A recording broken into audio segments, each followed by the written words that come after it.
E aí, pessoal, tudo certo? Bem-vindos a mais uma análise aprofundada de um tema central do direito penal.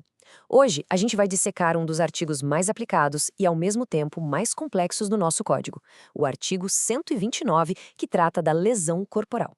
Vamos juntos, passo a passo, para não sobrar nenhuma dúvida. Para a gente já começar a aquecer os motores, pensem comigo. Um empurrão que não deixa marca, uma tatuagem que a pessoa pediu para fazer, um soco dentro de um ringue de boxe. Todos esses atos, de alguma forma, envolvem o corpo de outra pessoa, certo? Mas por que alguns são crimes e outros não? A resposta, como quase tudo no direito, está nos detalhes. E são esses detalhes que a gente vai desvendar agora. Então, vamos lá, começando pelo começo, pela fundação. Para a gente conseguir subir a escada de gravidade desse crime, primeiro a gente precisa ter muita clareza do que a lei realmente considera como sendo uma lesão corporal. Tudo começa aqui, pessoal, no caput, que, como a gente sabe, é a cabeça do artigo, a parte principal. A definição legal é bem direta: ofender a integridade corporal ou a saúde de outrem. Essa é a forma mais básica do crime, o nosso ponto de partida para todas as outras variações que vamos analisar. E o que a lei está querendo proteger aqui, afinal? O bem jurídico é o que a doutrina chama de status corpore, ou seja, o bem-estar completo da pessoa. E olha que interessante, isso vai muito além de feridas que a gente pode ver, como cortes ou roxos. A proteção legal abrange tanto a saúde física quanto a saúde mental. Um abalo psicológico severo, por exemplo, também pode ser, sim, uma ofensa à saúde. Agora, muita atenção aqui, porque este é um ponto que gera muita confusão na prática. Qual a diferença entre o crime de lesão corporal e a contravenção penal de vias de fato?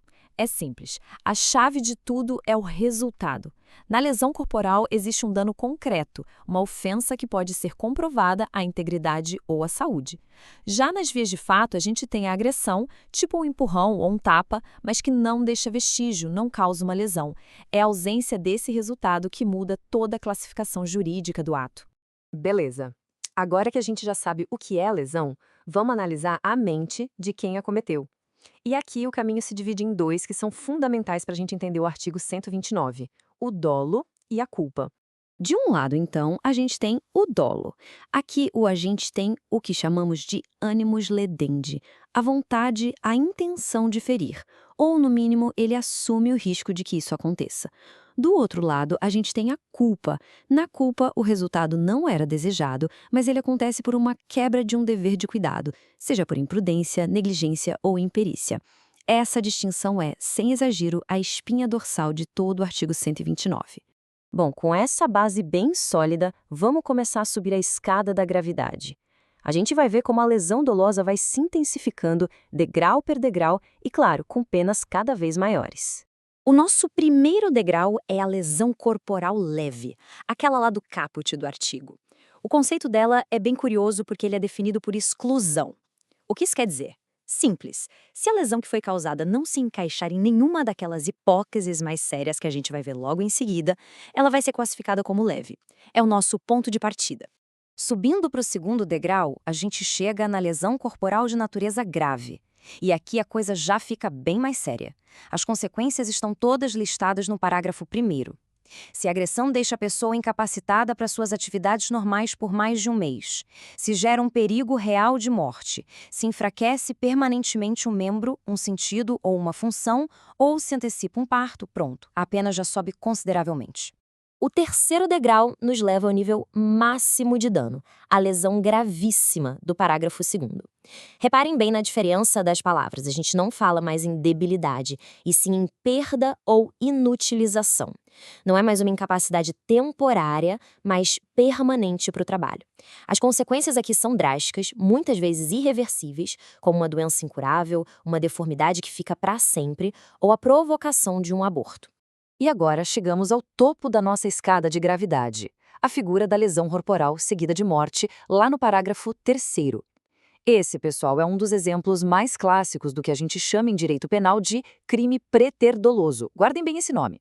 Tá, mas o que diabos é preterdo dolo? Calma, é mais simples do que o nome sugere. Pensem em 2 passos. Primeiro, a gente tem dolo na conduta inicial, na agressão. A intenção do agente era de machucar, de lesionar. Ponto. Só que o resultado final, a morte, não era o que ele queria, e nem era um risco que ele assumiu. Esse resultado mais grave acontece por culpa, como um desdobramento que era previsível daquela violência toda. Resumindo, dolo no antecedente e culpa no consequente. Essa é a essência do parágrafo 3º. Mas a análise não para por aí. Não é só a gravidade do resultado que importa. O direito penal é muito sensível ao contexto. As circunstâncias em que a lesão acontece podem mudar completamente a sua classificação e a sua pena. Vamos dar uma olhada em algumas dessas reviravoltas. Aqui a gente tem a chamada lesão privilegiada. Ela funciona como uma causa de diminuição de pena.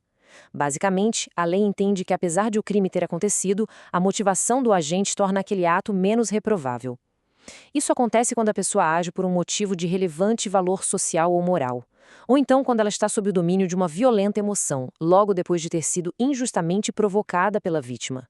Nesses casos, o juiz tem o poder de reduzir a pena. Esse quadro aqui é de extrema importância para a gente entender as nuances da violência doméstica no Código Penal. Nós temos duas qualificadoras principais. A do parágrafo 9º, que é mais ampla, e pode ter como vítima tanto um homem quanto uma mulher, desde que dentro de um contexto doméstico, familiar ou de hospitalidade. E temos a do parágrafo 13, que é bem mais específica. A vítima é obrigatoriamente uma mulher e o crime é praticado por razões da condição do sexo feminino, ou seja, uma clara violência de gênero. As penas hoje são as mesmas, mas essa distinção na vítima e na motivação é absolutamente fundamental. Bom, a gente já viu quando ferir alguém é crime e as suas várias gradações, mas e quando não é? Vamos analisar agora aquelas situações em que a própria lei permite atos que, em tese, causariam uma lesão. São as chamadas excludentes de tipicidade. Aqui estão alguns exemplos bem claros para a gente entender. Uma cirurgia, por exemplo, embora cause um corte, tem uma finalidade de cura e, claro, é consentida. Uma tatuagem também. Numa luta de boxe, os atletas consentem com aquele risco que é permitido pelas regras do esporte. E a autolesão, ou seja, se machucar em si, não é crime. O direito penal não pune quem se fere, a não ser que o objetivo seja, por exemplo, fraudar um seguro. Em todos esses casos, a gente diz que a tipicidade penal é afastada. Então, qual é a grande lição que o artigo 129 nos ensina? O ponto central de toda essa nossa análise é que ele cria uma verdadeira escama de responsabilidade. A intenção do agente importa? Sim, e muito. Mas são as consequências reais, o resultado efetivo da ação no corpo e na saúde da vítima que vão definir a verdadeira gravidade do crime e, consequentemente, o peso da resposta do Estado. E, para a gente fechar, fica aqui uma reflexão. O artigo 129 escancara uma tensão que existe em todo o direito penal, a disputa entre a intenção e o resultado. Até que ponto a responsabilidade de alguém deve ser medida pelo que ela queria fazer e até que ponto ela deve ser medida pelo que, de fato, acabou acontecendo. É uma questão profunda, sem uma resposta fácil e que define muito do que a gente entende por justiça.